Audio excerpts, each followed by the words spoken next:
প্রিয় দিনী ভাইয়েরা, আপনারা কেমন আছেন? মাশাআল্লাহ। আল্লাহ আমাদের ভালো রাখুন, সুস্থ রাখুন। যতদিন আমাদেরকে তিনি বাঁচিয়ে রাখবেন ঈমানের সাথেই রাখুন, বলুন আমিন।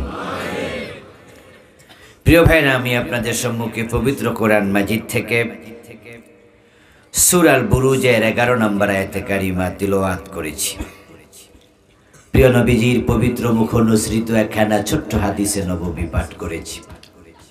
আল্লাহ তাআলা তৌফিক দিলে এখান থেকে কিছু কথা বলবো ইনশাআল্লাহ। প্রিয় ভাইয়ের, আলোচনার আগে মাহফিল কমিটির একটি অনুরোধ আমি আপনাদের কাছে উপস্থাপন করতে চাই। সেটা হচ্ছে, মাহফিল কমিটি আপনাদের কাছে একটু সহযোগিতা চেয়েছেন।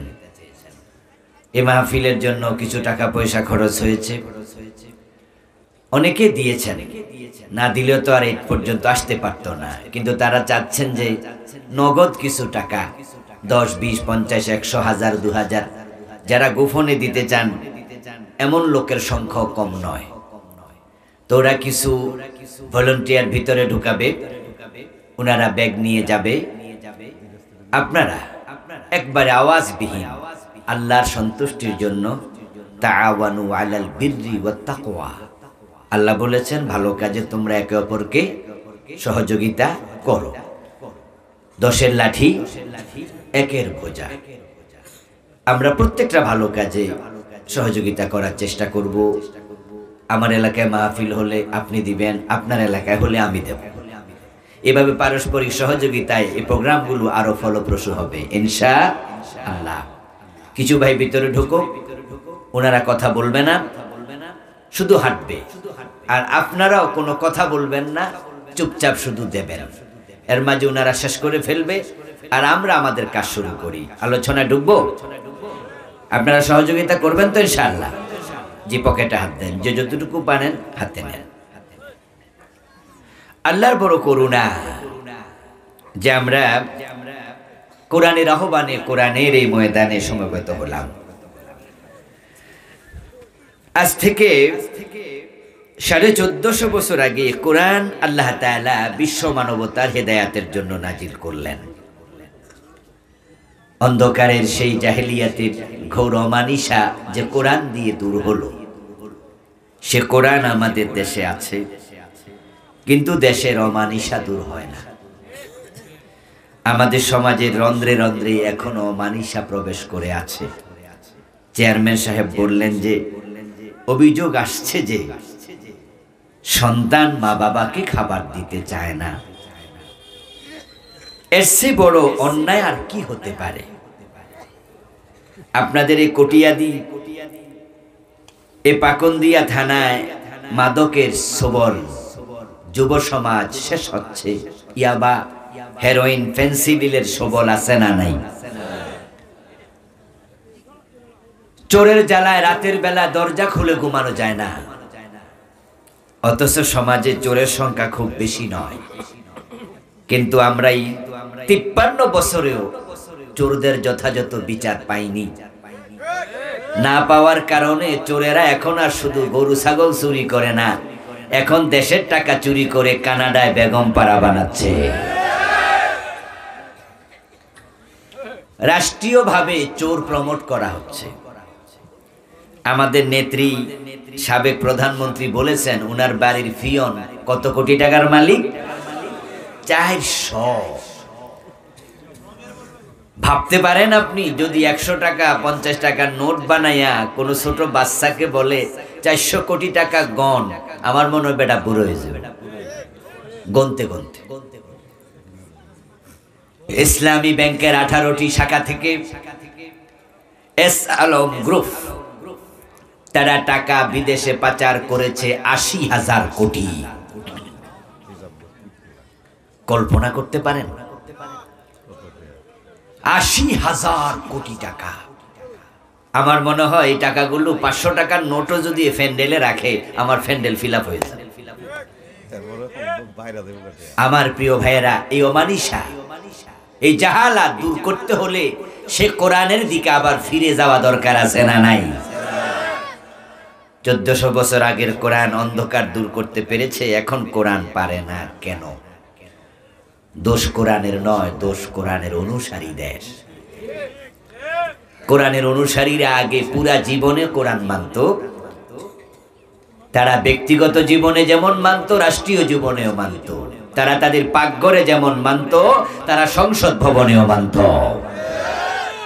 তাই সব জায়গার অন্ধকার দূর হয়েছে। আমরা কিন্তু স্লোগান অনেক আগ থেকে দিচ্ছি, আল কোরআনের আলো ঘরে ঘরে জ্বালো। আলহামদুলিল্লাহ, যে সকল ঘরে কোরআনের আলো জ্বলেছে ওই ঘরের অন্ধকার দূর হয়েছে। বাংলাদেশের সবচেয়ে বড় গুরুত্বপূর্ণ ঘর হলো সংসদ ভবন। ওখানে কোরআনের আলো যদি জ্বালানো যায়, দেশের অন্ধকার চলে যাবে। সে উদ্যোগ নেওয়া দরকার আছে না নাই? কোরআন কোন দলের কিতাব? এটা কি নির্দিষ্ট কোন দলই শুধু চাইবে? এটা আমাদের সকলের কিতাব। এজন্য কোরআনের আইনের কথা সকল মুসলমানেরই বলা উচিত, যারা এই কোরআনে বিশ্বাস করে, ঠিক না? প্রিয় ভাইয়ের, আসুন সে কোরআনের দিকে আমরা আজকে একটু ফিরে যাই। সূরা আল বুরুজ আয়াত নাম্বার 11। আল্লাহ তাআলা বলেন, ইন্নাল্লাযীনা আমানু ওয়া আমিলুস সালিহাতি লাহুম জান্নাত। নিশ্চয় যারা ঈমান এনেছে এবং নেক আমল করেছে, তাদের জন্য আল্লাহ ঘোষণা দিচ্ছেন জান্নাত প্রস্তুত আছে। জান্নাত আল্লাহ বানাবেন না বানায়া ফেলছেন? আপনাদের আকীদা বিশ্বাস বলুন, জান্নাত আল্লাহ বানাবেন না বানিয়েছেন? জান্নাত রেডি আছে না নাই? এখন যাওয়ার জন্য আমাদের রেডি হওয়া দরকার।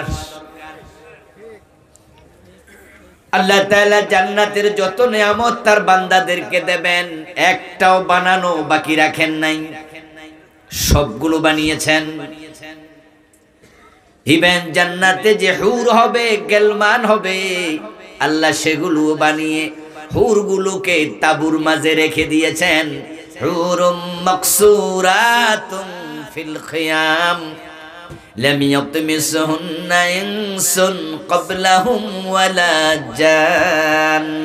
আমার সাথে এবার পড়ুন, ফাবি আইয়ি আলাই রাব্বিকুমা তুকাজ্জিবান। সুবহানাল্লাহ পড়েন। আল্লাহ বলেন, হুরুম মাকসুরাতুন ফিল খিয়াম, হুরগুলাকে তাবুর মাঝে আবদ্ধ করে রাখা হয়েছে। নবীজি সাল্লাল্লাহু আলাইহি ওয়াসাল্লাম মেরাজের রাতে জান্নাত পরিদর্শন করেছেন। তিনি জান্নাতে গিয়ে দেখেন হুরগুলো তাবুর মাঝে কোরাস কণ্ঠে ইসলামী সঙ্গীত গাইতেছে। হুরেরা ইসলামী গান গায়, সঙ্গীত গায়। রাসূলুল্লাহ গিয়ে দেখেন তারা বলে, নাহনুন নাঈমাতু ফালা নাবসু, নাহনুল খালিদাতু ফালা নামুতু, নাহনুর রাদিয়াতু ফালা নাসখুতু, তুবা লিমান কানা লানা ওয়া কুন্না লাহু। রাসূল হুরদের গান শুনলেন, দুনিয়াতে এসে সাহাবীদের কাছে বললেন, এবার আপনারা বলুন, হুর আল্লাহ বানাবে না বানাইছে? আপনি যদি জান্নাতি হন, আপনার জন্য জান্নাতে আল্লাহ 72টা হুর রাখছে। জান্নাতের যে প্রাসাদ গুলো আছে, বিল্ডিং গুলো আল্লাহ বানাবেন না বানাইছেন? ফলফলাদি গাছগাছালি যা আছে, সাগর নদী, দুধের ঝর্ণা, পানির ঝর্ণা, মধুর ঝর্ণা, শরবতের ঝর্ণা, সব কিছু প্রস্তুত। দুটি শর্ত পূর্ণ করলে জান্নাত মিলে যাবে। এই জান্নাত আল্লাহ, এই কোরআনে আল্লাহ জান্নাত প্রসঙ্গে শত শত আয়াত নাজিল করেছেন। রাসূলুল্লাহ জান্নাত নিজের চোখে দেখে এসে বলেছেন, ওহীর মাধ্যমে আল্লাহ জানাইছে। এই আলোচনাগুলো কেন? উদ্দেশ্য হলো এই আলোচনা শুনে দুনিয়ার মানুষগুলো যেন জান্নাতের দিকে আগায়, দৌড়ায়। বাংলাদেশের লোকেরা জান্নাতের দিকে দৌড়াতে চায় না, বরং অধিকাংশ যেদিকে দৌড়ায়, যে রাস্তায় দৌড়ায়, ওই রাস্তায় জান্নাতে যাওয়া যায় না। নিজের অজান্তে অনেকে জাহান্নামের রাস্তায় ঢুকে গেছে। যারা সুদে টাকা লাগায় রাখছেন তারা জান্নাতের পথে আছেন। সুদখোর আজকের মাহফিলে 2-4 জন আছে না নাই? ঘোষ যারা খায় তারা জান্নাতের রাস্তায় আছে। যারা ওজনে কম দেয়, মালে বেজাল দেয়, তারা জান্নাতের রাস্তায় চলতেছে নাকি? মানুষ ঠকায়, ওজনে কম দিচ্ছে, নিজের বোনের জমি ভাই হইয়া দখল করে বসে আছে। এমন ভাই আছে না নাই? 5 ওয়াক্ত নামাজ পড়ে না এমন সন্তান, এমন মহিলা আমাদের কারো কারো নিজের ঘরেও। যার নামাজ নাই তার ঈমানটাই, আর বেঈমান জান্নাত পাবে না। জান্নাতে যাওয়ার জন্য প্রস্তুতি লাগবে। প্রস্তুতিবিহীন হঠাৎ করে জান্নাত মিলে যাবে তা নয়, বরং পরিকল্পিত জীবন লাগবে জান্নাতে যেতে হলে। আল্লাহ সূরা বুরুজের 11 নম্বর আয়াতে বলেছেন, জান্নাত যারা পেতে চায় তাদের ঈমান এবং নেক আমল লাগবে। এই 2 শর্তে আল্লাহ জান্নাত দেবেন। ঈমানও আছে, নেক আমলও আছে, কিন্তু মরার আগে ঈমান হারাইছে, আমলগুলো বাদ হইয়া গেছে। তার জান্নাত ছিল কিন্তু এখন ছুটে গেছে। মানুষটা নামাজি, রোজাওয়ালা, হজ করেছে, যাকাত দেয়, নামাজি, জান্নাতি মানুষ, কিন্তু বাপ মরার পরে বোনের হক সে কাইট্টা রাইখা দিছে। নবীজি বলছেন, মান কাতা মিরাসা ওয়ারিসিহি কাতা আল্লাহু মিরাসাহু মিনাল জান্নাহ। যে ওয়ারিসের হক কেটে রাখে, আল্লাহ তার জান্নাত কাইট্টা রাখে। নামাজ, রোজা, হজ, যাকাতের কারণে আমলনামায় অনেক সওয়াব ছিল, এবং এই সওয়াব নিয়ে হাশরের ময়দানও উঠবে। এই পরিমাণ সওয়াব থাকলে জান্নাত পাওয়ার কথা, কারণ তার গুনার চেয়ে নেক বেশি। কিন্তু এই লোকটারও জান্নাত মিস, কারণ হাশরের ময়দানে তার কাছে হাজার হাজার পানাদার লাইন ধরে দাঁড়ায়া বলবে, আল্লাহ আমি তার কাছে টাকা পামু, সে ফাইল আটকায় আটকায় আমার থেকে গোশ খাইছে, আমাকে ওজনে দেওয়ার সময় 100 গ্রাম কম দিছে, টাকা হাওলাত নিয়া দেয় না। এমন লোক আছে না নাই? আল্লাহ আমার হাওলাতি টাকা দেন, লইয়া দেন। রাসূলুল্লাহ বলেন, তখন আল্লাহ বলবেন, এই মিয়া, তার 1000 টাকা তোমার কাছে পাওনা আছে, এটা দেও। সে বলবে, আল্লাহ টাকা তো নাই। আল্লাহ বলবেন, দুনিয়ায় সাদাকা করলে যে সওয়াব হতো 1000, ওই 1000 টাকার সওয়াব তোমার আমলনামা থেকে দিয়ে দিলাম। এভাবে আমলনামা থেকে সওয়াব দিতে দিতে শূন্য হয়ে যাবে। ওই লোকটা আমল নিয়ে উঠেছিল, জান্নাত পাইতো, কিন্তু এখন আমল হারাইয়া গেছে, জান্নাত মিস। বোনের হক দেয় নাই আল্লাহ, ওয়ারিসের হক কাটার কারণে জান্নাত কেটে নিছে, জান্নাত মিস। আল্লাহর অসংখ্য বান্দা আছে যারা ঈমান হারায়া মরবে, যার ঈমান শেষ, তার জান্নাত শেষ। তাই গাছ লাগাইলে হবে না, গাছ যেন ছাগলে না খায়, গাছে বেড়াও দিতে। বুঝেন তো? বেড়া বুঝেন? মাছ ধরে ডুলায় রাখলে হবে না, ডুলার তলায় ছিদ্র আছে কিনা সেটাও দেখিতেই। মাছ ধরছেন, ডুলায় রাখছেন, তলা ভাঙ্গা, সারা রাত মাছ ধরছে, সারা রাত। সকালে টান দিয়া দেখে একটা মাছও নাই, সব চলে গেছে, কারণ তার ডুলার তলা ভাঙ্গা, সেটা খেল করে নাই। যারা শিরিক করে, যারা কুফর করে, ঈমান চলে যায়। যার ঈমান চলে যায়, তার নামাজ, রোজা, হজ, যাকাত একটাও কবুল হয় না, তার ডুলার তলা ভাঙ্গা। তাই নামাজ পড়েও জান্নাত পাবে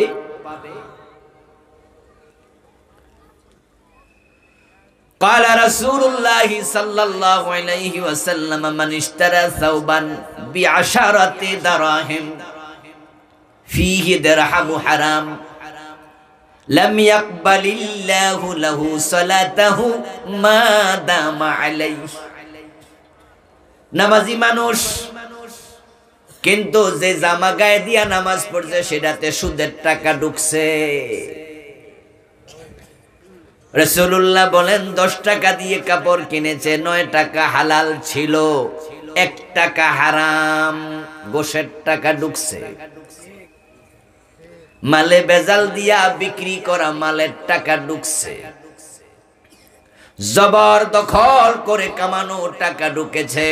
লাম ইয়াকবালিল্লাহু লাহু সালাতাহু মা দামা আলাইহি, হারাম ঢুকার কারণে ওই কাপড় পরে যত নামাজ পড়ো 1 রাকাত আর কবুল।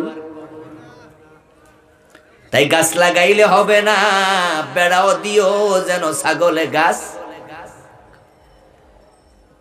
দুটি শর্তে জান্নাত, 1 নাম্বার ঈমান, 2 নাম্বার হলো নেক আমল। এখন ঈমান যেন ধ্বংস না হয় সাবধান হন, আমল যেন বাতিল না হয় সতর্ক হন। ঈমান যদি ধ্বংস হয় তাহলে ঈমান ছিল এ কথার কোনো দাম নেই। মেয়ের বিয়ে, তাই নেকলেস কেনার জন্য 1 লক্ষ টাকা পকেটে নিয়ে গলার চেইন কিনবে, কটিয়াদি বাজার রওনা দিছে ফেকামারা থেকে। এখন স্বর্ণকারের দোকানে যাওয়ার আগে থানার সামনে বীরের মাঝে পকেট মারে হাত দিয়া নিয়ে গেছে 1 লাখ, বান্ডিল শেষ। দোকানে ঢুকে চেইন পছন্দ করলো, এটা দেন, দোকানদার হাতে দিল। পরে এবার কয় গেলাম, কয় টাকা কই, হাত দিয়া কয় ছিল এখন নাই। দোকানদার বলবে দিয়া যান, স্বর্ণ নাই। বলবেন যে 1 লাখ লইয়ে তো গর্তে বাইর হইছি, কইছেন কি হইছে এখন আসেনি, কয় নাই তো আউট। ইন্নাল্লাযীনা আমানু সুম্মা কাফারু সুম্মা আমানু সুম্মা কাফারু সুম্মা ইজদাদু কুফরা লাম ইয়াকুনিল্লাহু লিয়াগফিরা লাহুম। ঈমান ছিল এখন কাফের হয়ে গেছে, আল্লাহ কয় তোমার ক্ষমা নাই। যারা ঈমান আনছে কুফরি করছে, ঈমান আনছে কুফরি করছে, পরে আর ঈমান লইয়া মরে নাই, কাফের অবস্থায় মরে গেছে। লাম ইয়াকুনিল্লাহু লিয়াগফিরা লাহুম, আল্লাহ কয় তার ক্ষমা আর। জান্নাতে যাওয়ার প্রথম শর্ত ঈমান। ঈমান আনার গুরুত্ব যত বেশি, ঈমান নিয়ে মরার গুরুত্ব আরো অনেক বেশি। বাংলাদেশের লোকেরা সকাল বেলায় বক্তব্যে যাইয়ে কালেমা পড়ে মোমেন হয়, জন্মের পরে কানের মাঝে আজান শোনে, একবারে পিচ্চি বয়সে মা বাবা কালেমা শিখায়, লা ইলাহা ইল্লাল্লাহু মুহাম্মাদুর রাসূলুল্লাহ। 5-7 বছর বয়সে কালেমাটা পেয়ে যায়, ঈমান এনেছে সবাই, কিন্তু ঈমান আনার পরেও পীরের পায়ে সিজদা দেয় এমন কালেমাওয়ালা আছে না নাই? পীরের পায়ে সিজদা দেওয়ার সাথে সাথে ঈমানটা শেষ।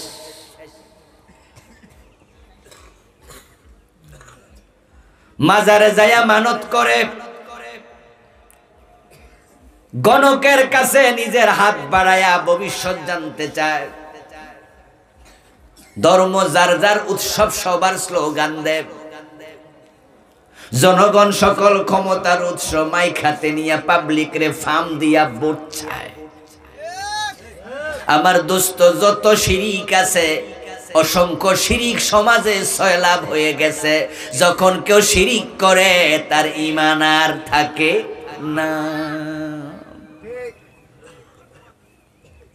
ঈমান আনলে হবে না, ঈমান নিয়ে মরতে হবে। শয়তান আল্লাহ তাআলাকে চ্যালেঞ্জ করছিল, আল্লাহ যে আদমের কারণে আমারে আজকে শাস্তি দিলা, আমাকে তুমি অভিশপ্ত বানায়া পথহারা করে দিলা, ওই আদমের সন্তান জান্নাতে কেমনে যায় আমিও দেখে নেব। শয়তানের চ্যালেঞ্জের কথা আল্লাহ কোরআনে বলছে। কেন বলেছে আমরা যেন সাবধান হই।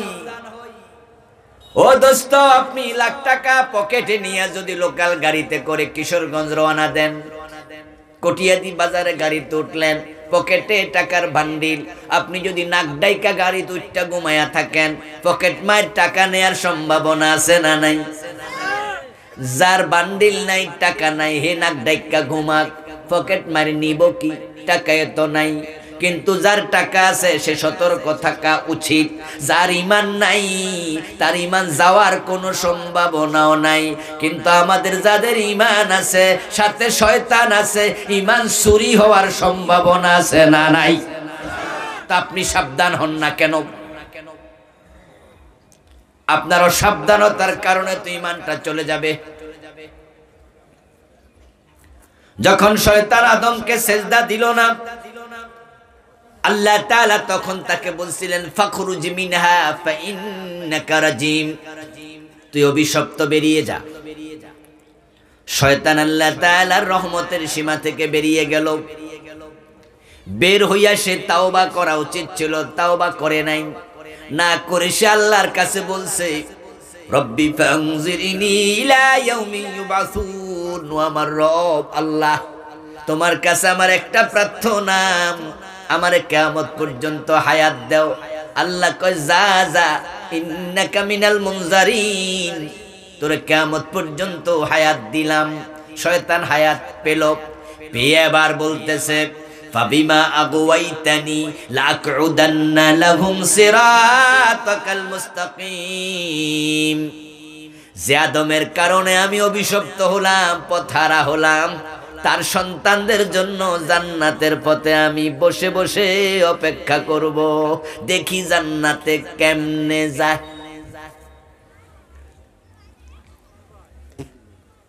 ثم لآتينهم من بين أيديهم ومن خلفهم وعن أيمانهم وعن شمائلهم فلا تجد أكثرهم شاكرين।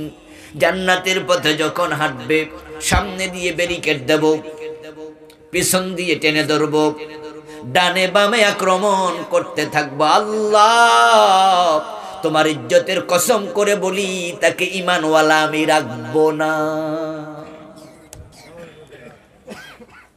ওয়া ইজ্জাতিকা ইয়া রাব লা আযালু বিইবাদাকা মা দামাত আরওয়াহুম ফি আজসাদিহিম, তোমার ইজ্জতের কসম করে বলছি, যতদিন তাদের দেহে প্রাণ থাকবে আমার এই আক্রমণ চলতেই। আমাদের সবার সাথে শয়তান আসেনি? কার কার সাথে না একটু হাত তোলা দেন দেখি।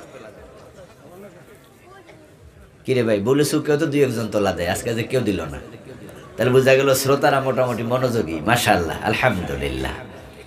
কারণ দুই এক জায়গা দুজকে কে কে যাবেন এটা কইলো হাত তুলা না, মানে ঠেলা ছোট হুজুরে যেহেতু কইছে বইয়ে থেকে লাভ কি, যা কপালে যা আছে। আমাদের সবার সাথে ইবলিস শয়তান আছে না নাই? শয়তান কি ঘুমায় না সজাগ? ওর বুদ্ধি কম না বেশি? বয়স, অভিজ্ঞতা, শক্তি সবটা আপনার পিছনে খাটাচ্ছে। এক সেকেন্ডও সে ঘুমায় না, সারাক্ষণ আপনার পিছনে লাগে আছে। নবীজি সাল্লাল্লাহু আলাইহি ওয়াসাল্লাম বলেন, এমন কোন মানব নাই যার সাথে শয়তান নাই। আমি নবী মুহাম্মদ, আমার সাথেও একটা শয়তান। তবে ফাইন্নাহু আমানা বি আসলামা বি, আমার সাথে যে শয়তান আছে সে আমার কাছে মুসলমান হয়ে গেছে। রাসূলের সাথে যেটা আছে এটা ভালো হয়ে গেছে, ওটা রাসূলকে ধোঁকা দেয় না। আমাদের সাথে যে শয়তান আছে হে কি ভালো হয়ে গেছে নাকি? হে সারাক্ষণ লাগিয়ে আছে। হে আল্লাহরে কইছে কেমনে জান্নাতে যা আমি দেখা ছাড়বো, সে আমাদের কি দেখে নিচ্ছে না? দেখে নিচ্ছে। যখনই দেখবেন সারা রাত কোনো কারণে ঘুম হচ্ছে না, শরীরটা ভালো না, এপাশ ওপাশ করছেন, অথবা কোনো দুশ্চিন্তা, ঘুম আসছে না, কিন্তু যেই মাত্র ফজরের আজান হয়েছে দেখবেন যে সব ঘুম একসাথে লাগে। ফজরের আজানের পর আমার খুব বেশি ঘুম লাগে, আপনাদের মনে লাগে না? কেন লাগে জানেন? কারণ শয়তান আপনার দেহে রক্তের সাথে চলে। আর শয়তানু ইয়াজরি মিনান নাসি মাজরাদ দাম। হাদিস, রাসূলুল্লাহ বলছে শয়তান মানুষের দেহে রক্ত কণিকা, লোহিত কণিকার মতো চলে। সে আপনার মাথার তালুতে এসে এভাবে হাত বুলিয়ে দেয়, ঘুমা ঘুমা ঘুমা ঘুমা ঘুমা। পায়ের তালুতে মালিশ করে। দেহের কোন জায়গায় টিপলে মালিশ করলে ঘুম বেশি লাগে হে বোঝে। এসে আপনাকে ঘুম পাড়াইয়া দেয় যেন ফজরের নামাজটা কাজা হয়।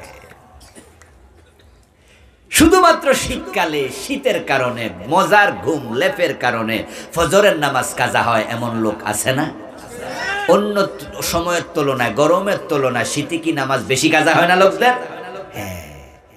অথচ শীতের লাইট কিন্তু অনেক লম্বা। গরমকালে রাতের চেয়ে শীতের রাত লম্বা না? কাজা হওয়ার তো কথা। আমার বন্ধু রাস্তার পাশ দিয়ে হেঁটে যায় কোন মেয়ে, স্বামী তার স্ত্রীকে সাথে নিয়ে হাঁটছে, রিকশায় করে যাচ্ছে, পাশে বসা সুন্দরী বউ। রাস্তার পাশে যে মেয়েটা হেঁটে যায় বোরকা ছাড়া, চুল ছেড়ে, লিপস্টিক লাগায়া, ওই পুরুষটা ওই মহিলার দিকে চোখ গেল, চোখ যাওয়ার পরে তাকাচ্ছে। অথচ পাশে বসা তার বউ আরো সুন্দরী। এত সুন্দরী বউ থাকার পরেও ওই রাস্তার পাশের কম সুন্দরী মেয়ের দিকে চোখ কেন যায়? কারণ শয়তান তার মাঝে সৌন্দর্য তৈরি করে দেয়। চোখ গেলে তুমি আর চোখ নামাতে পারো না। শয়তান তোমার মনে তার আকর্ষণ তৈরি করে। শয়তান 24 ঘন্টা আমাদের পিছনে লেগে আছে। তাই শয়তান থেকে ঈমান আমল বাঁচাতে হলে সাবধানতা, সতর্কতা দরকার আছে না নাই? বাংলাদেশে শয়তান মোটামুটি তার কাজে সফল। কারণ এমন অসংখ্য হাজি আছে, হুজুর আছে, মাওলানা আছে, ইমাম আছে, যাদেরকে অলরেডি সে কাফের এবং মুশরিক বানাই দিছে। প্রিয় নবীজি বলছেন, ইয়াতি আলান নাসি জামানুন ইয়াজতামিউনা ফিল মাসাজিদি লাইসা ফীহি মুমিনুন। এমন একটা জামানা আসবে যে জামানার মানুষগুলো মসজিদে নামাজ পড়বে কিন্তু একটারও ঈমান থাকবে না, সব হবে বেঈমান। আমার প্রিয় ভাইরা, মাজারের মসজিদ, মাজার মসজিদ নাম আমাদের ঢাকা শহরেও আছে। মিরপুর মাজার মসজিদ নাম কি? কথা কয় না রে ভাইয়ারা, আমি তো নাম কইছি, আপনারা আমার লগ উচ্চারণ করেন। জায়গাটার নাম হইল মিরপুর মাজার মসজিদ। এর মানে হলো মাজার কেন্দ্র করে মসজিদ হইছে। ওই মাজারে মানুষ যায়, মানত করে, সেজদা করে, যা ইচ্ছা তাই করে, আর টাকা দেয়। এই টাকা দিয়া মসজিদ বানাইছে। ওই টাকার সাথে পাবলিকের টাকাও আছে, এবং সেই মাজারের টাকায় হুজুরের বেতন চলে। আচ্ছা বলুন তো, মাজারে মানত করা জায়েজ না হারাম? মাশাআল্লাহ, এটা হারাম, এটা শিরক। মানত একটা ইবাদত, ইবাদত হবে শুধু কার? তো মাজারের নামে মানত হবে কেন? হলে শিরক হবে। ইবাদত তো শুধু আল্লাহর। এখন ওই মাজার মসজিদের যিনি ইমাম, তিনি যদিও জানেন যে মাজারে মানত করা শিরক, কিন্তু বাধা দেয় না। বাধা দিলে তো বেতন কমে যাবে। আমার দোস্ত লক্ষ্য করুন, ওই মাজার মসজিদের ইমাম রে শয়তান দুনিয়ার বেতনের লোভে ফেলাইছে। ফেলাইয়া কয়, তুমি এই ব্যাপারে চুপচাপ থাকো, তুমি তো আর মানত করো না, পাবলিকে করুক। এখন দোস্ত, শিরিক যদি কেউ সাপোর্ট করে সেটাও তো শিরিক হয়ে যায়। আদ-দালু আলা শাররি কাফাইলিহি, এটা হাদিস। কোনো খারাপ কাজ যদি আপনার সামনে হয় আর আপনি সেখানে একটু চুপ থাকেন, মৌন সাপোর্ট করেন অথবা আগাইয়া দেন, আপনার সাপোর্টে সেটা হলে যারা অন্যায় করলো তারা যেমন গুনাহগার, আপনি সাপোর্ট করলে আপনি সমান গুনাহগার। সাপোর্ট খুব খারাপ জিনিস, খুব খারাপ জিনিস। আমরা এখানে অনেকে আছি যারা আমরা কেউ জীবনে 1 টাকা চুরি করি নাই। আলহামদুলিল্লাহ, এখানে অনেকে আছেন চুরি করেন না। কিন্তু আপনি যারা ভোট দিচ্ছেন ওই মেম্বার চুরি করে। আপনি যে চেয়ারম্যানকে ভোট দিয়েছেন সে চেয়ারম্যান চুরি করে। আপনি যে এমপি রে ভোট দিচ্ছেন সে এমপি চুরি করে। আপনার ভোটে বেডা চেয়ারম্যান, বেডা মেম্বার, বেডা এমপি, এই বেডা যত চুরি করছে আপনি ভোট দেওয়ার কারণে সমান গুনাহ। সাপোর্ট বড় খারাপ জিনিস। এই জন্য আল্লাহ বলছে ওয়ালা তাআওয়ানু আলাল ইসমি ওয়াল উদওয়ান, কখনো গুনার কাজে সহযোগিতা করা যাবে না। সাপোর্ট বড় খারাপ জিনিস। লূত আলাইহিস সালামের উম্মত তারা ছিল সমকামী, পুরুষ পুরুষের পিছনে তো পুরুষ পুরুষকে বিয়ে করতো, নাউজুবিল্লাহ, জেনা করতো। এত নিকৃষ্ট রুচি পৃথিবীর কুকুর শুকুরের মাঝেও নাই। লূত নবী মানা করলেন, তারা শুনল না। আল্লাহ ফেরেশতা পাঠায়া জমিনটা উল্টায়া দিলেন, গজবে পড়ে গেল, সেটা সাগর হয়ে গেল। ওই জায়গাটা পৃথিবীর বুকে এখনো জর্ডানে, জায়গার নাম ডেড সি, মৃত সাগর। যেদিন ফেরেশতা দুজন এসেছে সন্ধ্যাবেলায়, লূত আলাইহিস সালামের কাছে এসে তারা বলছে, লূত নবী, আল্লাহ অর্ডার করছে আজকে রাত হলে আপনি আপনার মুমিন উম্মতদেরকে নিয়ে এলাকা থেকে চলে যাবেন, এই এলাকায় আপনি থাকবেন না। লূত আলাইহিস সালাম বলে, কেন? ফেরেশতারা জবাব দেয়, আজকে চূড়ান্ত ফয়সালা হয়ে যাবে, আল্লাহ আমাদেরকে তাদের শাস্তি দেওয়ার জন্য পাঠাইছে। তবে ইল্লা ইমরাতাহু ওয়া নাজাইনাহু ওয়া আহলাহু ইল্লা ইমরাতাহু কানাত মিনাল গাবিরিন। ফেরেশতারা লূত নবীরে খবর দেয়, ও লূত আলাইহিস সালাম, যাওয়ার সময় আপনার বউকে নিতে আল্লাহ মানা করছে, আপনার স্ত্রীকে সাথে নেওয়া যাবে না। লূত আলাইহিস সালাম বউকে সাথে নিলেন না, তিনি চলে গেলেন তার উম্মত যে কয়জন ছিল তাদেরকে সাথে নিয়ে। গভীর রাতে ফজরের আগ দিয়ে হযরত লূত আলাইহিস সালাম বিকট এক আওয়াজ শুনলেন। সকালে এসে দেখেন সেখানে কোনো বাড়ি ঘর নাই, পুরা জমিন উল্টা হইয়া আছে। একটা সাগর দেখা যায়, বিশাল গর্ত, মাইলের পর মাইল, 30 মাইলের বেশি জায়গা, বিশাল গর্ত হয়ে আছে। আল্লাহ কোরআনে বলছেন, ফাজআলনা আলিয়াহা সাফিলাহা ওয়া আমতারনা আলাইহা মাতারা। দুই ফেরেশতাকে আমি আল্লাহ বলেছি, ফেরেশতারা কোদাল দিয়া মানুষ যেমন মাটি কোপ দেয়, তোমরা হাত দিয়া জমিনের দুই পাশে দুইজনে কোপ মারো। দুই ফেরেশতা জমিনের দুই পাশে কোপ মাইরা পুরা জমিনটাকে হাতের তালুতে নিছে। আল্লাহ বলে আসমানের দিকে তুলতে থাকো। তারা তুলছে তুলছে তুলছে। এবার কোরআনে আল্লাহ বলে, আমতারনা আলাইহিম হিজারা, আমি তাদের উপরে বৃষ্টির মতো পাথর বর্ষণ শুরু করেছি।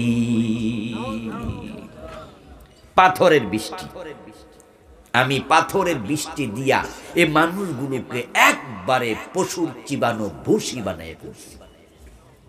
তারপরে এবার ফাজআলনা আলিয়াহা সাফিলাহা, উপরের জায়গাকে ফেরেশতাকে বলছি এবার নিচু করে ফেলে দাও। আগে আমি ভুসি বানাই ফেলছি, তারপরে এবার ফেরেশতারা বলছি উল্টায়া ফেলো। গজবে সব শেষ। আপনাদের কাছে প্রশ্ন, এই গজবের ভিতরে লূত নবীর বউ আছে না নাই? উনি কি পুরুষ না মহিলা? ওদের অপরাধ কি মহিলা পুরুষে ছিল না পুরুষে পুরুষে ছিল? তো গজব উনার উপর আসবে কেন? উনি তো পুরুষ না। আমি কি কথা বুঝাইতে পারতেছি? গজব উনার উপর আসবে কেন? তিনি তো মহিলা মানুষ। ও আমার বন্ধু, কারণ হলো তিনি তাদেরকে সাপোর্ট করতেন। লূত আলাইহিস সালামকে তিনি মাঝে মাঝে বলতেন যে মানুষে অন্যায় করুক, আমনের কি, আমনে বাধা দিয়েন না, চলে আইয়েন, আপনি চুপ থাকেন। আল্লাহর কাছে সাপোর্টটা এত অসহনীয় অপছন্দনীয় হলো, আল্লাহ কয় সাপোর্ট যেহেতু করছে গজবে তারেও ফালামু। এখন আপনারা যারা খারাপ মানুষরে ভোট দেন, জিন্দাবাদ দেন, গজবদের উপরে আসলে আপনিও বাঁচতে পারবেন না। তো মাজারে সেজদা চলে, শিরিক চলে, মানত চলে, ইমাম সাহেব চুপ। ওদের ইমান গেলে ইমাম সাহেবের ইমান থাকবে তো? ও প্রিয় ভাইরা, শিরিক করলে ঈমান যায়, কুফর করলে ঈমান যায়, নেফাক ইতিকাদি লালন করলে ঈমান যায়। ঈমান পাহারা দিন, ঈমান পাহারা দিন, ঈমান পাহারা দিন। নবীজি বলেছেন তাকুনু বাইনাস সাআতি ফিতান কাকিতাইল লাইলিল মুজলিম ইউসবিহু ফিহা আর-রাজুলু মুমিনান ফায়ুমসি কাফিরা। কিয়ামত যখন আগাবে, সূর্য ডুবে গেলে যেমন চারিদিক থেকে অন্ধকার আসে, কিয়ামতের আগে দুনিয়ার চারিদিক থেকে কুফরির ফিতনা আসবে। ওই ফিতনার জামানায় মানুষ সকাল বেলায় মুমিন থাকবে, সন্ধ্যা বেলায় ঈমান হারায়া কাফের হয়ে যাবে। জান্নাতে যাওয়ার জন্য দুই শর্ত। এক নাম্বার ঈমান, কুফরি করলে ঈমান কি থাকে না, চলে যায়। এখন বাংলাদেশে কুফরির ভয়াবহ ফিতনা চলছে। গত 15 বছরে শিক্ষা ব্যবস্থার ভিতরে শিরিক আর কুফর ঢুকাইছে। এই যে গত সরকার গেছে না, ওরা এই দেশটার শুধু অর্থনীতিকে শেষ করে নাই, ওরা এই দেশের শিক্ষা ব্যবস্থাকে পর্যন্ত শেষ করে দিছে। এমন কাজ করছে, কি ষড়যন্ত্র যে হইছে। আপনারা শুনেছেন যে বান্দর পর্যন্ত ঢুকাইছে, যে মানুষ বান্দর আছিল। 2023 সনের ক্লাস 6 এর বইতে তারা ঢুকাইছে সে ডারউইনের বিবর্তনবাদ। ক্লাস 6 এর বইতে ওরা মানুষের ছবি দিছে, মানুষের ছবি, মানুষের ছবি, আস্তে আস্তে শেষে বান্দরের ছবি, এরকম করে চক্রাকার। আপনারা যারা সামান্য লেখাপড়া করছেন 7-8, তারাও বুঝেন। ব্যাঙ্গের জীবন চিত্র নামে কিন্তু বইতে ব্যাঙ্গাসি দেখাইতো, যে ব্যাঙ্গের প্রথমে কি মনে হয় যেন টাকি মাছের মতো লেজ আছে, পরে আস্তে করে লেজটা পড়ে গেছে, পরে 2টা পা বাড়িয়েছে, পরে 4 পাও। আচ্ছা, ব্যাং যে আপনারা দেখেন 4 ঠ্যাংওয়ালা, এটা কি জন্মের সময় 4 পা ছিল? এই ভাইয়েরা কথা বলেন না, ছিল? আপনারা তো গ্রামের মানুষ, ব্যাং দেখেন না? এই যে ছোট ছোট খাদ গর্তের মাঝে আছে, ব্যাঙ্গের কিন্তু অনেক বাচ্চা।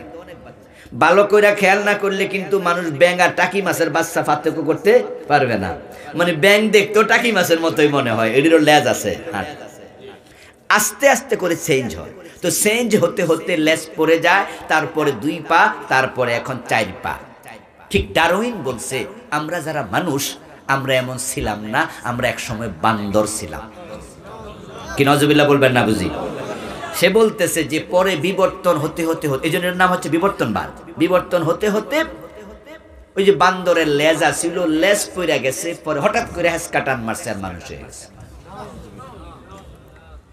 মানুষের প্রথম পুরুষ কি বান্দর না আদম? সবাই বলেন। হযরত আদম প্রথম পুরুষ না? এই কথাটা আল্লাহর কোরআনে আছে না নাই? ইয়েস। আল্লাহ বলছে তাকু রাব্বাকুম আল্লাযী খালাকাকুম মিন নাফসিন ওয়াহিদা ওয়া খালাকা মিনহা যাওজাহা ওয়া বাসসা মিনহুমা রিজালান কাসীরান ওয়া নিসাআ। আল্লাহ তাআলা বলে প্রথম মানুষ আদম, তারা আমি বানাইছি মাটি থেকে। মিন সালসালিন কাল ফাখার, আমি মাটি থেকে বানাইছি। মিন তিনিল লাযাব মিন হামাইম মাসনুন। তারপরে তার বাঁকা হাত থেকে রাসূল বলে মা হাওয়ারে বানাইছে। এরপর আল্লাহ বলে হাওয়ার আদম থেকে আমি মানুষ সরাইয়া দিছি দুনিয়ায়। আর ডারউইন বলে না, বান্দর থেকে হইছে, আমাদের বইয়ের ভিতরে ঢুকাইছে। এই বিশ্বাস যে করবে সাথে সাথে কাফের হয়ে যাবে। সরকার জান্না বুঝা কুফরি সাপ্লাই দিতে চেয়েছে, কিন্তু আমরা আলেমদের বিরোধিতার কারণে 2023 এটা পড়াইতে পারে নাই। মাত্র 2-2.5 মাসের ব্যবধানে স্থগিত করতে বাধ্য হয়েছে। বইতে আছে কিন্তু পড়াইতে পারে নাই, রাষ্ট্রীয় সার্কুলার দিতে হয়েছে। তখনকার যিনি শিক্ষামন্ত্রী ছিলেন দীপুমণি, উনি কমিটি বানাইছে। ওই কমিটির রিপোর্টের আলোকে পরবর্তীতে রাষ্ট্রীয় সার্কুলার হয়েছে যে এই অধ্যায়টুকু পড়ানো যাবে না। আপনাদের কাছে আমার প্রশ্ন, যারা ঢুকাইছে ওদের বিচার হওয়া দরকার ছিল কিনা? জরিমানা দরকার ছিল কিনা? কিন্তু কোনো বিচারই করে নাই। কেমনে করবে? কেমনে করবে? সরিষার ভিতরে ভূত। যে সরিষা দিয়া ভূত তাড়াবেন, সে সরিষার ভিতরে তো ভূত ঢুকে আছে। কারণ যারা বিচার করবে তারাই তো অনেকে কুফরির পক্ষে। তার রেজাল্ট দেখা দিল 2024, মানে হচ্ছে চলন্ত বছর। এখনো তো 24 শেষ হয় নাই। 24-এ ক্লাস 7-এর বইতে নতুন করে তারা LGBTQ ঢুকাইছে। আপনারা হয়তো কেউ জানেন কেউ জানেন না। শরীফার নাম দিয়া সমকামিতার প্রমোট করেছে। আমেরিকা সহ পৃথিবীর অনেকগুলো দেশে LGBTQ অলরেডি চলমান আছে। সেটা হচ্ছে পুরুষ পুরুষকে বিয়ে করে, মেয়ে মেয়েকে বিয়ে করে। নাউজুবিল্লাহ পড়েন। আমেরিকা, UK, ফ্রান্স, জার্মানি সহ পৃথিবীর অনেকগুলো দেশ অলরেডি এটা অনুমোদন করে দিছে। এখন বাংলাদেশে ডাইরেক্ট যদি এরকম কয় যে ছেলে ছেলেরে বিয়ে করুক, মেয়ে মেয়েরে বিয়ে করুক, মানুষ তো মানবে না। এজন্য ওরা শরীফার গল্পের নামে ঢুকাইছে। এটা ক্লাস 6-এর বইতে, ক্লাস 7-এর বইতে এখনো আছে। আপনারা বাড়ি গিয়ে দেখবেন। আমার বন্ধু দেখুন কুফর কেমনে আসলো, শিরিক কেমনে আসলো। আজ থেকে 20 বছর পিছনে যান। 20 বছর পিছনে গেলে ধর্ম যার যার, উৎসব সবার, এমন কোন স্লোগান আমরা জানতামই না। কিন্তু হঠাৎ করে আমাদের কিছু নেতা হিন্দুর প্রেম দেখাইতে যাইয়া হিন্দুদের দুর্গা পূজা আসলেই এই স্লোগানটা দেয়া শুরু করলো। আমরা আলেমরা বললাম এই স্লোগান দিলে ঈমান চলে যাবে, এটা শিরিক, এটা কুফর। কিন্তু আমাদের কথা তারা শুনলো না। না শুনে এটা আমাদের প্রাইমারি লেভেলের বইতে ঢুকাইয়া দিছে। আমরা এটা রোধ করতে পারিনি। এটা বই সিলেবাসের অংশ। এখন ও দোস্ত, আল্লাহর কোরআনের স্লোগান হলো লাকুম দীনুকুম ওয়ালিয়া দীন। তোমার ধর্ম তোমার, আমার ধর্ম আমার। দুইটা এক না, আলাদা। কথা বলেন, আরো জোরে বলেন। তাহলে স্লোগান তো হবে ধর্ম যার, উৎসব তার। কিন্তু ওরা দেখেন কত ঠান্ডা মাথায় আমাদের বাচ্চাদের ঈমান ধ্বংস করছে। ধর্ম যার যার, অসুবিধা নাই, কিন্তু উৎসব করো একসাথে। ও দোস্ত, এই স্লোগানের কারণে আমাদের পোলাপানগুলো এখন মুসলমানের সন্তান দুর্গা পূজায় এমন ভাবে শরীক হয়। একবার মেয়েরা কাপড় চোপড় পইরা সাইজা গুইজা যায়, উৎসবে যাইতাছি। আপনারা বলুন তো, দুর্গা পূজার যে উৎসবটা, সেটা জায়েজ উৎসব না হারাম? ছোট হারাম না বড় হারাম? দুর্গা পূজা ইসলামে জায়েজ না শিরিক? তো শিরিকের অনুষ্ঠান আমাদের উৎসব হয় কেমনে? এমন পূজা মণ্ডপ আছে যেখানে হিন্দুর চেয়ে মুসলমানের ছেলে মেয়ে বেশি। এবং পূজা মণ্ডপে তারা যে ভোগ দেয় না, মূর্তির সামনে কলা দেয়, মুড়ি দেয়, চিড়া দেয়। এই মুসলমানের সন্তানরা ওই ভোগগুলো টেনে টেনে খায়। অথচ দুর্গার নামে, মূর্তির নামে যা উৎসর্গ হয় তা খাওয়া হারাম, হারাম, হারাম। এগুলো সিলেবাসে ঢুকাইছে। কুফর প্রমোট করছে, শিরিক প্রমোট করছে রাষ্ট্রীয়ভাবে। আমাদের সংবিধানে আরেকটা বড় মাপের শিরিক ঢুকাইছে। সেটা হলো তারা বলছে জনগণ সকল ক্ষমতার উৎস। এটা রাষ্ট্রীয় সংবিধানে ঢুকাইছে 92% মুসলমানের দেশ। আপনারা বলুন তো, ক্ষমতার উৎস জনগণ না আল্লাহ? ক্ষমতার মালিক কে? সূরা মুলুক পড়বেন, তাবারাকাল্লাযী বিয়াদিহিল মুলক। আল্লাহ কয় বরকতময় সে আল্লাহ যার হাতে সকল রাজত্ব। কুলিল্লাহুম্মা মালিকাল মুলকি তুতিল মুলকা মান তাশা ওয়া তানজিউল মুলকা মিম্মান তাশা। ও নবীজি, আপনি বলুন, ও রাজাদিরাজ আল্লাহ, ক্ষমতার মালিক তুমি, রাজত্বের মালিক তুমি। তুমি যাকে চাও ক্ষমতা দাও, যাকে চাও ক্ষমতা কেড়ে নাও। আপনারাও আওয়াজ দিয়ে বলুন তো, ক্ষমতার আসল মালিক কে? তো জনগণকে বললে আল্লাহর সাথে শিরিক হয়ে যাবে। তাহলে শিরিক ঢুকছে সংবিধানে, শিরিক ঢুকছে স্কুল কলেজের বইতে।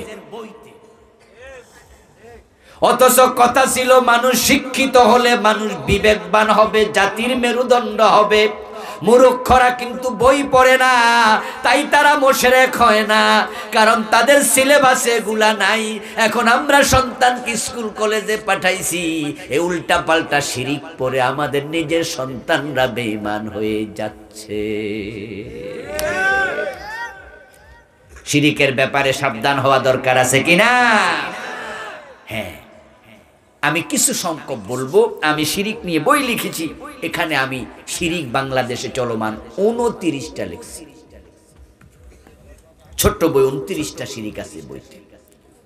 আপনি পড়বেন, পড়ে আপনি অবাক হবেন যে সাইসে কাম, এই কাম তো আমিও করি। আমাদের পত্রিকা দেখেন, দেশের পত্রিকা মুশরিক বানায়। ইত্তেফাক পত্রিকায় মাঝে মাঝে দেখবেন, আরো কিছু পত্রিকা আছে যেগুলোতে অর্ধেক পৃষ্ঠা, একটা বড় পৃষ্ঠার অর্ধেক লেখা আছে রাশিফল। মাঝে মাঝে দেখবেন রাশিফল বের হয় মাসে একবার বা 15 দিনে একবার পাক্ষিক। সেখানে আছে কন্যা রাশি, তুলা রাশি, মেষ রাশি, আছে না এরকম? দেখবেন যে রাশি লেখার পরে 10 লাইন 15 লাইন এরকম বর্ণনা। কি লেখা আছে? যাদের তুলা রাশি তাদের আগামী সপ্তাহ ভালো যাবে, দিনটা মঙ্গল হবে। তারা যদি এই সপ্তাহে বিয়ে করে তাহলে তাদের বিবাহ দাম্পত্য জীবন সুখী হবে। তারা যদি ব্যবসায় বিনিয়োগ করতে চায় তাহলে ব্যবসায় আগামী সপ্তাহ লাভজনক হবে। যারা মনে করে আমার তুলা রাশি, তারা তখন পড়ে, মনোযোগ দিয়া পড়ে, আর মনে মনে ভাবে তাহলে আগামী সপ্তাহ আমার ভালো যাবে। সাথে সাথে ঈমান শেষ, কারণ আগামী 1 সেকেন্ড পরে কি হবে দুনিয়ার কেউ জানে না, শুধু জানে কে? তোমাকে তারা মুশরিক বানায় দিল।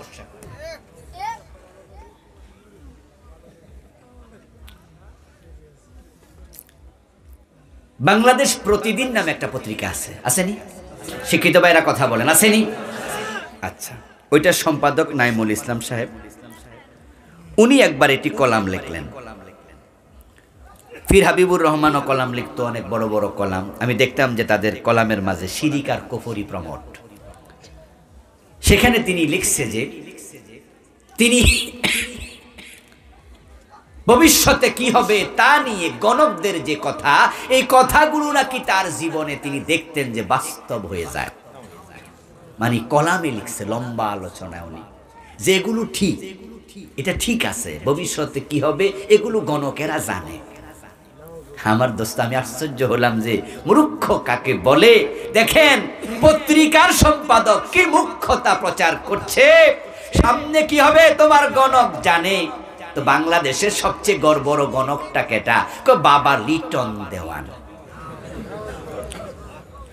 বসুন্ধরা শপিং মলে দোকান খুলে বসে আছে, টেলিভিশন অ্যাডভার্টাইজমেন্ট করে, অতীত ভবিষ্যৎ ভূতপূর্ব তিনি সব জানে।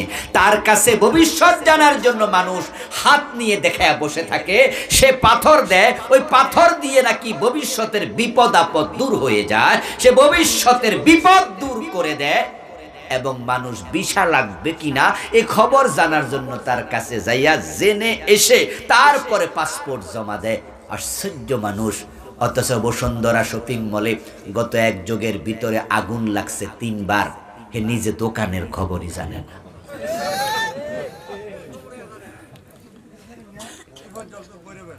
কথা বুঝেন? কিন্তু এই যে বসুন্ধরা শপিং মলে আগুন লাগলো, আমি মনে করি বিবেকবানদের দাবি উঠা উচিত যে এই বেটাকে অ্যারেস্ট করো, গ্রেফতার করো, কারণ বেটা তো আগামী 6 মাস পরেরটাও জানে। আগুনের খবর জানাইয়া দেওয়া দরকার ছিল না? জান না শুনে এত বড় ক্ষতি করলো কেন?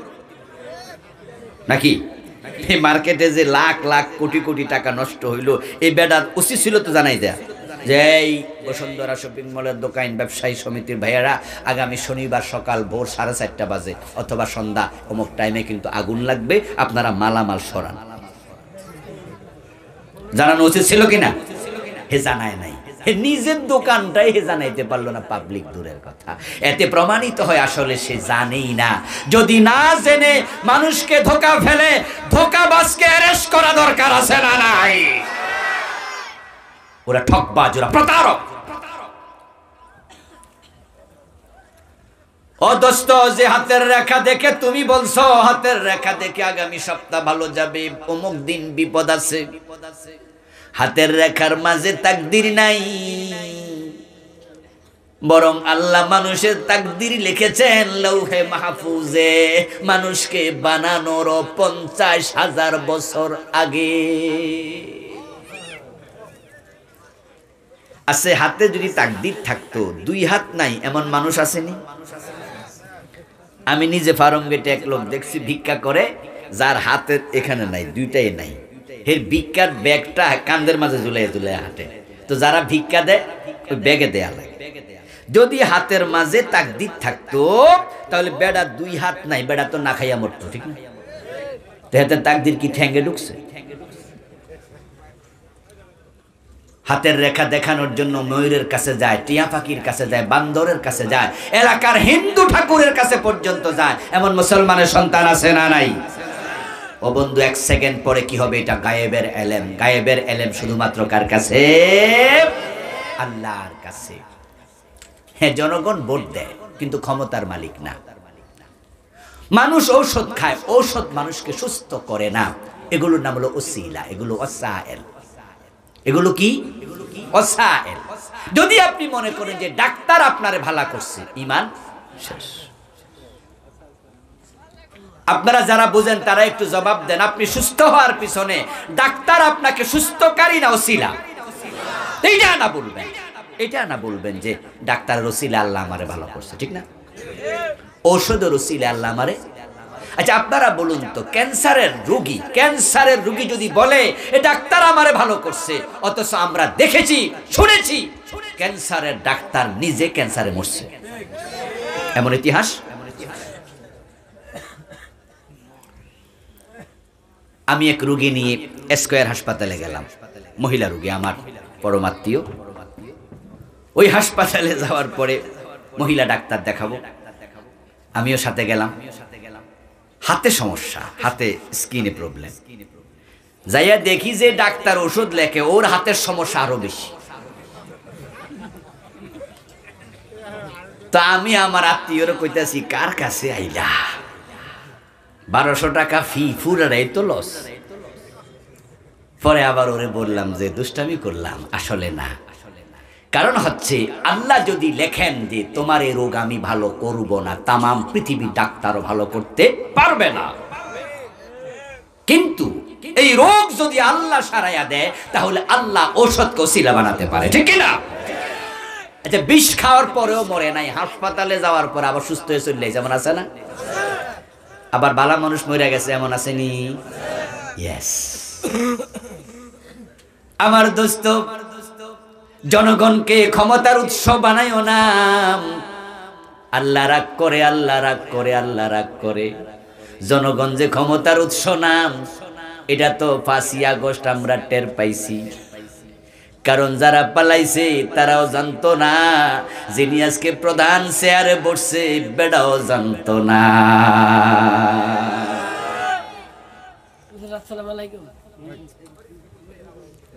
আমার প্রিয় ভাই, যারা ক্ষমতা থেকে চলে গেল তারা তো বলতো জনগণ ক্ষমতার মালিক, এটাই তো আমাদের শিখাইছে। অথচ আমরা দেখলাম তাদের কত কর্মী, কত জনবল, কত সেনাবাহিনী, কত পুলিশ। গত 15.5 বছর যদি একটা চৌকিদার নিয়োগ দিছে, সেটাও দল যাচাই করছে, ঠিক না? নিজের দলের লোক কিনে এটা আগে দেখছে, দেখে শুইনা লোক নিছে। পুলিশের কনস্টেবল নেয়ার জন্য তারা যাচাই করছে, আর এসআই নিলে তো আরো বেশি যাচাই। সেনাবাহিনীর অফিসার যাদের বানাইছে তাদেরকে তো সালুনি দিয়া সেক্কা বানাইছে। যিনি সেনা প্রধান উনি তো উনার নিজের আত্মীয়, ঠিক না? জানেননি? উনার নিজের বিশ্বস্ত আত্মীয়। তো এই বেডা যাইয়া কয়, ম্যাডাম তাড়াতাড়ি যান, 45 মিনিটের বেশি সময় নাই। তো কোথায় গেল লাখ লাখ পুলিশ? কোথায় গেল হাজার হাজার সেনাবাহিনী? কোথায় গেল নিজের দলের লোক? আল্লাহ তাআলা চাইলে ক্ষমতা থেকে সরাতে 45 মিনিট কেন, 45 সেকেন্ডও লাগে না।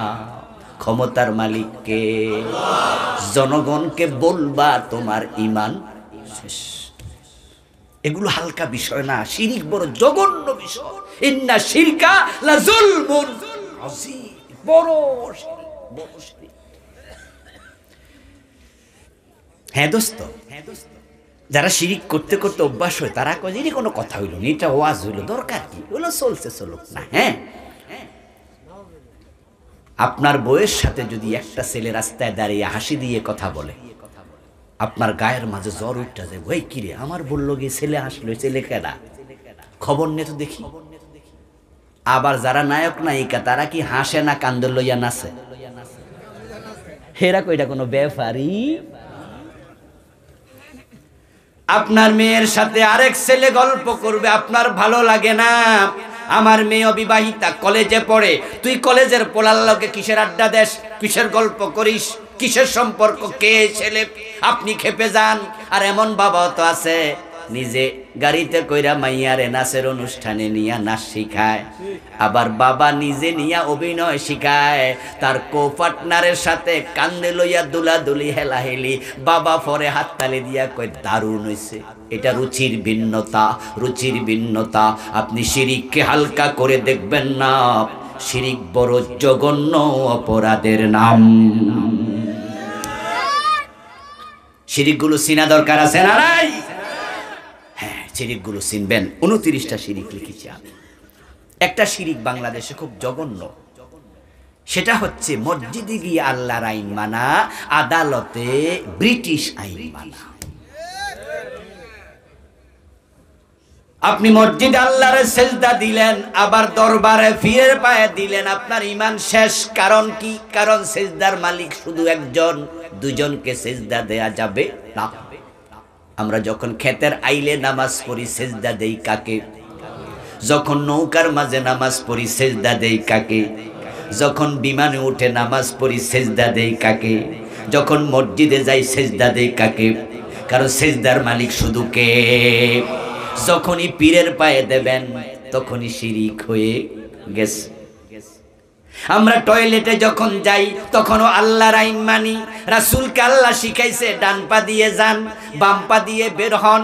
রাসূল নিজে কোনো আইন বানায় নাই, সব আইন বানাইছে কে? রাসূল আইনের প্রণেতা না আইনের প্রচারক? মাশাআল্লাহ, বলেন, কথা বলেন।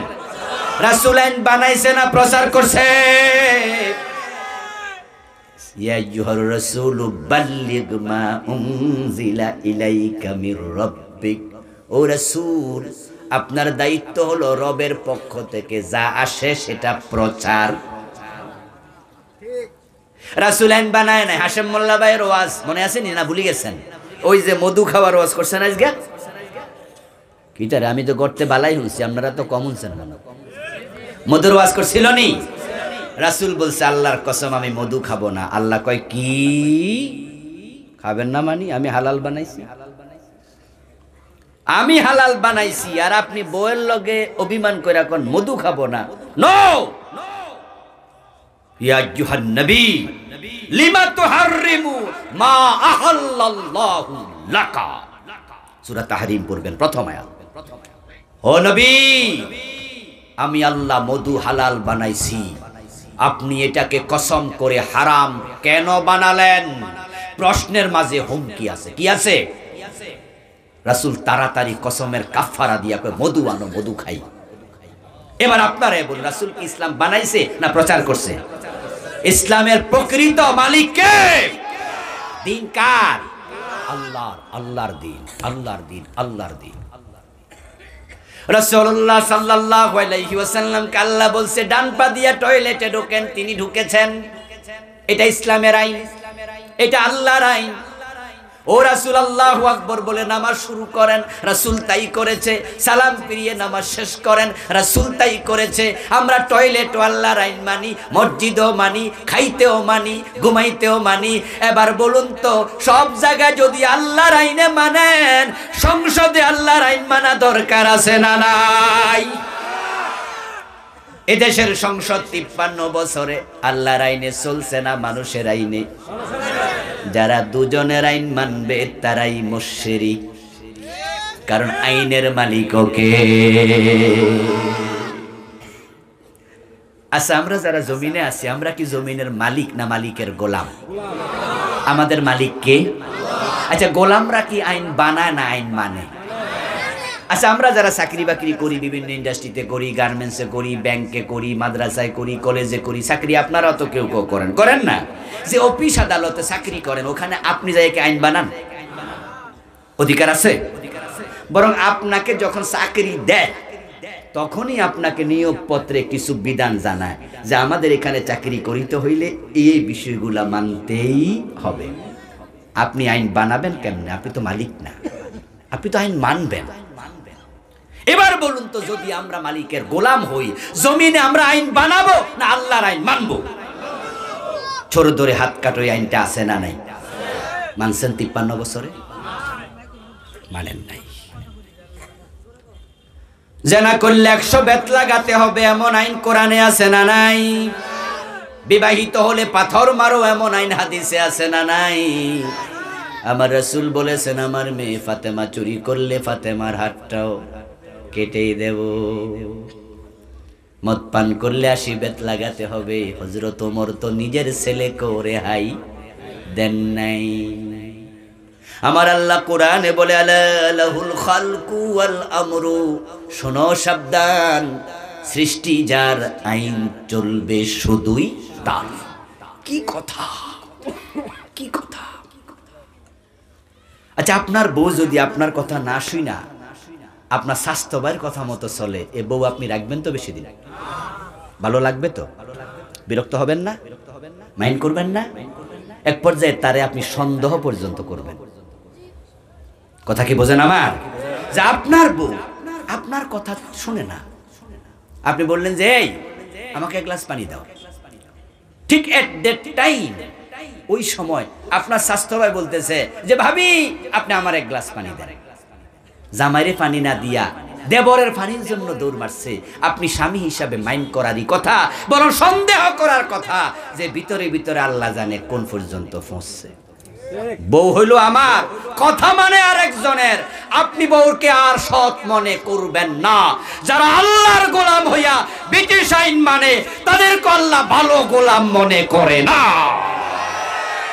তারা অসৎ গোলাম, অসৎ গোলাম, অসৎ গোলাম।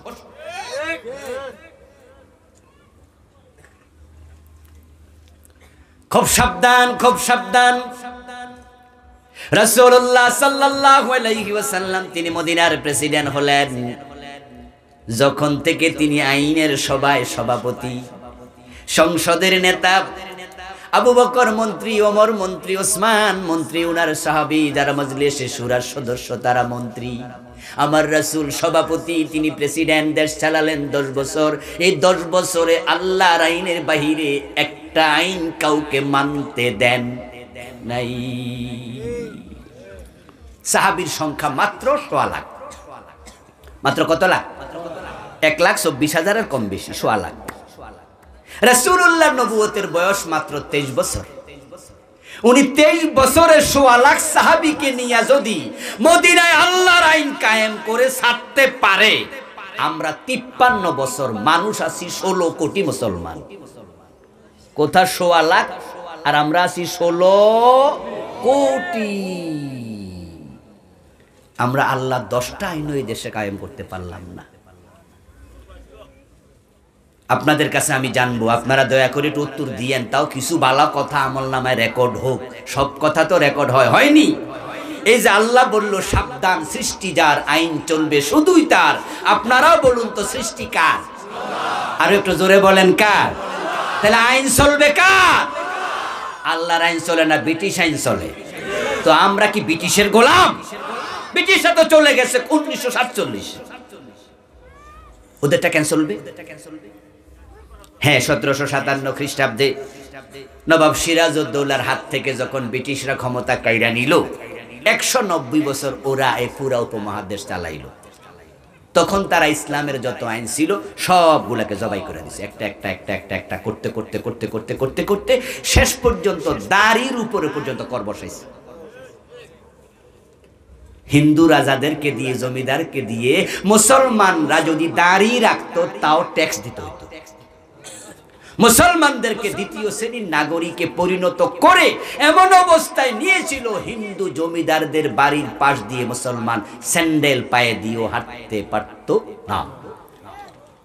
ছাতা মিলতে পারতো না। গোগলোত্তর এই তোরা মুসলমান, তোদের কিসে ছাতা মাথা দিবি, তোদের কিসে স্যান্ডেল পায়ে দিবি, নিচে নাম, ছাতা বন্ধ কর, জুতা খোল। 190 বছর আমাদেরকে এইভাবে তারা জবাই করছে, শাসন করছে। এমন অবস্থা গিয়েছিল ভারতবর্ষে, এমন গাছ ছিল না যে গাছে আলেমের লাশ ঝোলায় নাই। হাজার হাজার আলেমকে ফাঁসি দিয়েছে, গড় পড়তা, মাদ্রাসা বন্ধ করে দিয়েছে, মসজিদ বন্ধ করে দিয়েছে, চরম জুলুম তারা চালাইছে। আলহামদুলিল্লাহ এক পর্যায়ে গিয়ে দেশের মানুষ প্রতিরোধ করছে, ইংরেজরা লেজ তুলে পালাইছে। আমার দোস্ত 1947-এর পরে আজ পর্যন্ত চলে গেল কত বছর। আমি তো মাঝে মাঝে বলি, বিড়াল মিউ মিউ করবে, এটা বিড়ালের স্বভাব। কুকুর গেউ গেউ করে আওয়াজ দেবে, এটা কুকুরের স্বভাব।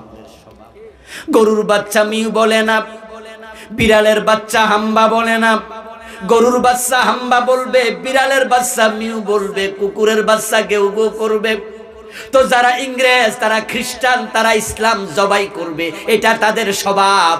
কিন্তু 47-এর পর থেকে আমরা তো কেউ ইংরেজ নাম, আমরা 71-এর পর থেকে 53 বছর চালাইতেছি, আমরা তো ইংরেজ না। এখন সে আল্লাহর আইন আবার ফিরায়